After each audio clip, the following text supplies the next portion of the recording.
So my sketchbook has had a chance to dry for 24 hours. That means everything's secure. Went around, I checked my edges, made sure everything was down. And we're going to prepare to bind this and turn this into an actual sketchbook with some pages on the inside. To do that, we're going to prepare for a saddle stitch binding, or a type of binding that goes through and on the outside that connects all your pages. And we're going to use some thread for that. Before we do that, I want to encourage you to trim up these extra edges if you haven't already.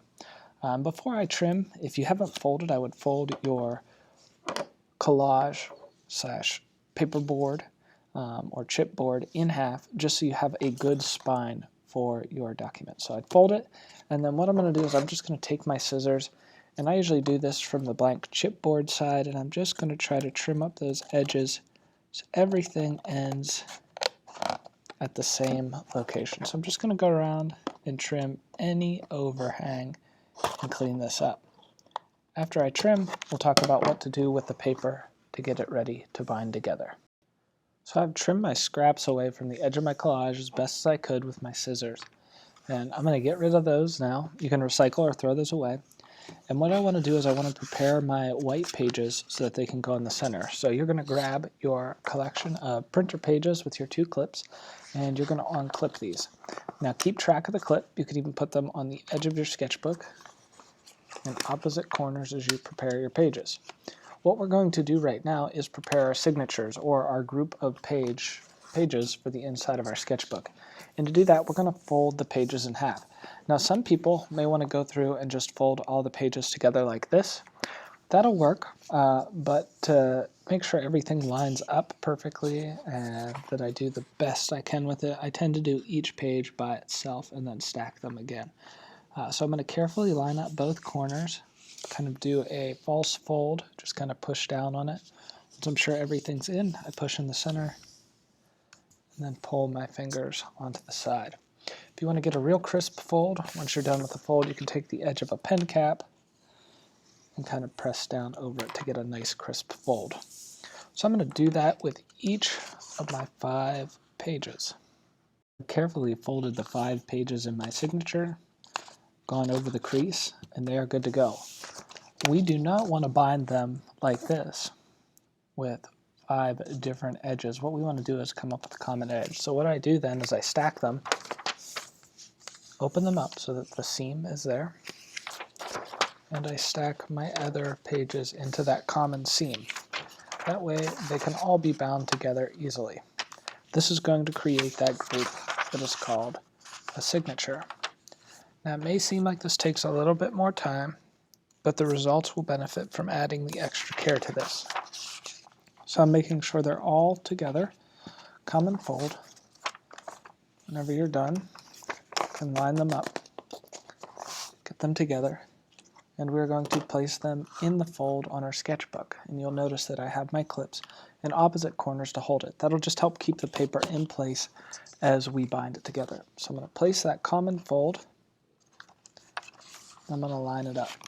Now your chipboard and your paper should be about the same width, but you may notice that your paper overhangs. And what I'm going to do is I'm just going to line everything up with the top corner. So I'll clip this up here. I want to make sure that top edge is lined up. Even if there's a little overhang, I want it to line up. You want all your overhangs to be on 2 sides. So this side, there's a little bit of overhang, but I can clean that up. But I basically want it to go through along there. The fold meets, clip the opposite side down at the bottom. That'll secure it into place. And we'll trim up later if there's any overhanging. The last step's going to be trimming. So I have my sketchbook all together. And now what I want to do is plan my 5 holes on the binding. So what I'm going to do is I'm going to try to find the center. And to do that, you're going to want to grab your ruler and a pencil. And we're going to measure again. So using the 0, I see this is 8.5. So I know that my center is going to be at 4 1/4. So that means each half of this is 4 1/4. What I want to do is try to divide my dots equally. They don't need to be perfect, but they should be somewhere in the same realm. What we also want to do is avoid putting a place where the seam's going to go right along the edge. I usually try to leave a little bit of a distance. So I'm going to try to go basically every 1.5 inches. So I'm going to go back 1.5 inches from 4 and 1.5 inches from there. I'm just trying to keep these even. I'll measure again, 1.5 inches, 1.5 inches, and I have prepared kind of the area where my thread is going to come and go through there for the binding. My pages are secured with the clips in opposite corners. I measured my center and then about 1.5 inches. And again, your distances can be different than mine. Just try to keep it even and avoid putting a hole too close to the edge. You want to leave at least like a finger width difference there so it doesn't rip through the paper. So after you've planned your holes, you're going to come through and you're going to grab this collection of things. You're going to get a thumbtack. There is a piece of cardboard. There is a piece of tape holding thread and a needle. Now we can remove the thread and the needle carefully. Your needle should be threaded, hopefully. I'm going to set that off to the side. And I'm actually going to put this piece of cardboard behind my sketchbook. What I'm going to be able to do is use this thumbtack like an awl or an AWL. That's what they use to poke holes when bookbinding. I don't have those for everybody, so we're going to do a DIY method with a thumbtack. So be careful. This is pointy, but you're just going to push through as hard as you can, going through all 5 sheets of paper into the cardboard. And we have the cardboard there so we have something to go through. If you ever try to cut or push through an area and you hit a hard surface, that cut is going to become jagged. This will help that go through and kind of make a smoother transition. And you can check those on the back if you wish. You can go through and hopefully you will be able to see where you have created your areas for your thread to go through on your binding. So next we're going to talk about how to bind this together and then trim our sketchbook. So now that you've prepared for binding and you have your holes for your thread to pass through, you're going to grab your needle and thread. Make sure your needle is threaded and that you leave a little bit of extra on the end. We're not tying the thread on the needle. We want it to be able to come on and off easily once we're done binding. So I am threaded and I have a little bit of overhang there. What you're going to do is, looking at the inside of your sketchbook, the white pages, you're going to find the center hole and you are going to place your needle through it. You're going to guide that needle through the back of your book and you're going to leave, I'd say, like 3 to 4 inches of thread. Now I have given you far more than enough thread, so you should be good. If you want to try to control this, you can always take your piece of blue tape and tape over that thread to kind of secure it down. Blue tape is a less adhesive tape, so this can help. Just make sure you leave the holes open so that you can thread through. So now what I'm going to do is I'm going to start an in and out process. So I went in the middle hole, or went out the middle hole. I'm going to come in the next hole up, go through to the back side, and then follow and go back and forth a few times. So I've got it through the middle hole. I'm going to bring it back up through on the back. So I'm going to flip this over. I'm going to find that hole that I poked, and I'm going to pull my needle through. Now it's very important that you pull this tight and don't get snagged on any corners. So I'm going to pull that tight. Make sure you don't pull it so tight that your needle comes off the thread. But you want to pull it tight and you want to try to keep it tight. As you come back to the inside, I'm going to go back through your pre-done hole. Now I'm coming to the end, so I'm pulling it tight. And now I'm going to go the reverse. So I'm going to come back through this hole here. I'm going to work my way back across the sketchbook. And I'm going to do this at least twice. Again, always pulling it tight. You want it nice and taut. You don't want to have a lot of play in that string. That'll make a less secure binding. So I'm pulling this through. Again, always pulling through and then pulling tight before I go to the next hole. Always keeping a little bit of that string there.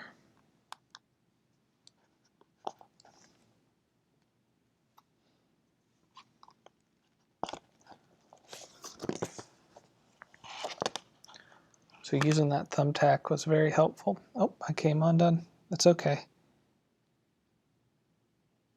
Just guide your string right back through your needle. Start fresh. So using that thumbtack did help, pushing it through. Take your time on this. Make sure that you don't have any extra thread hanging out. It can seem simple, and it is, but if you rush, you're going to spend a lot of time correcting what you did. So it's easier just to go slow and do it right the first time. So in and out, I'm constantly pulling through, pulling tight, rotating my sketchbook, and repeating. So I've got 1.5 times. Now I'm starting my second time.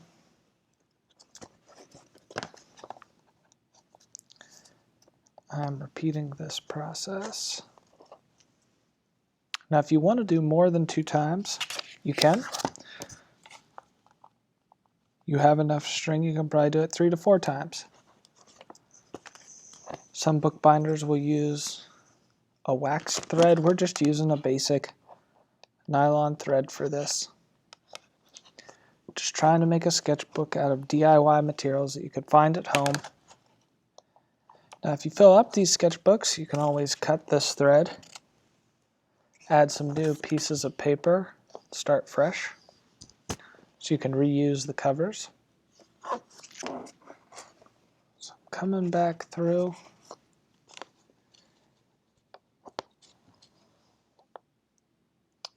And I am going to finish right in the center where I came from. And I'm going to show you how to knot this off.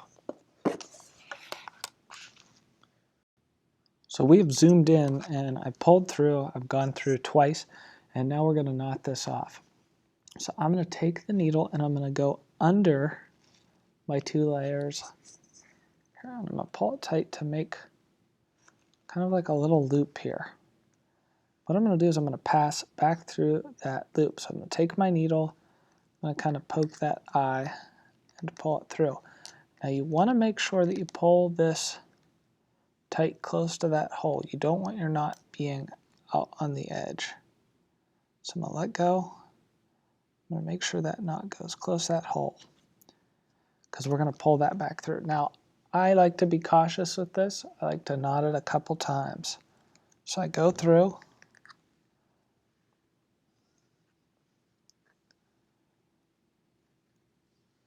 I make my little eye.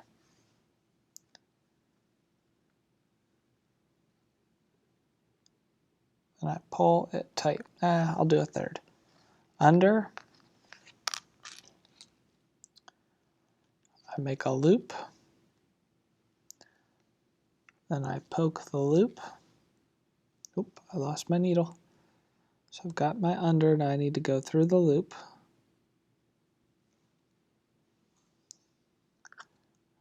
And then pull it tight as I go to the right. Now I've got a decent sized knot right there. And I am going to want to bring it into the sketchbook. So I will put my needle back through that hole. It's coming up through, I'm going to flip it over and I'm going to pull that thread through until that knot pops through. Now once you're done, you can on-tape this thread, and we're going to tie these off once or twice after I thread my needle here, and that will finish off the binding portion of this. That'll mean that you have successfully completed saddle stitch binding. So kudos to you. When I remove the tape, I always remove it so I'm creating a diagonal line. I'm not just pulling it off like a band-aid. I'm always making sure there's a diagonal there. That makes the pressure go mellow so that it doesn't rip the paper. And blue tape has less adhesive than some of like our tan tape. So I'm going to take these two, I'm going to crisscross them. So I make an X. I'll show this. So I'm going to crisscross them so I make an X, then push through to make my knot, similar to tying your shoelaces. So crisscross, straight through. Not a bad idea to do this a couple times just for safety's sake. When you're done, take both strings, take your scissors, don't cut the knot but cut close to it. Now you have a saddle stitch sketchbook, and you can remove these clips.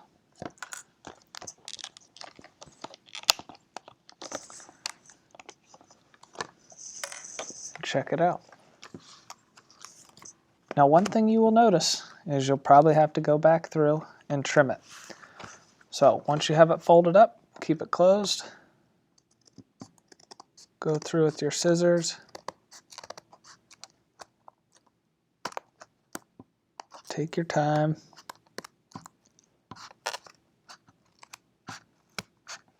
Try to cut a nice even edge as best as you can, and check both sides. So that's going to be your last step for this, is you want to make sure you trim it up.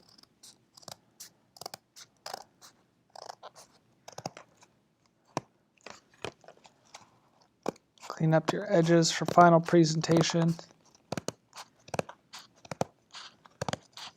Now if you need to, you can cut each half of your sketchbook. I'm kind of muscling through this, but I've created this. Got a nice sketchbook. If you need to, you can Mod Podge any of your edges back down. But now you have a sketchbook that works. If it's a little bit wavy, put a piece of wax paper or something over top of it, put a couple heavy books, it'll flatten it right out. And sometimes, if you really want to protect your binding, I'll take a piece of tape and I'll fold it so it's half on each side, and that'll give me a nice binding. So this was just a piece of tape. I opened it up, I put it down the center, I smoothed it out, and I cut my extras off, so I cut it up and trimmed. So now that you have your collage sketchbook complete, you've got it bound, trimmed, what you're going to want to do is you're going to want to take a picture of the front cover, you want to take a picture of the back cover, and you're going to want to submit this into Canvas using an artwork summary sheet.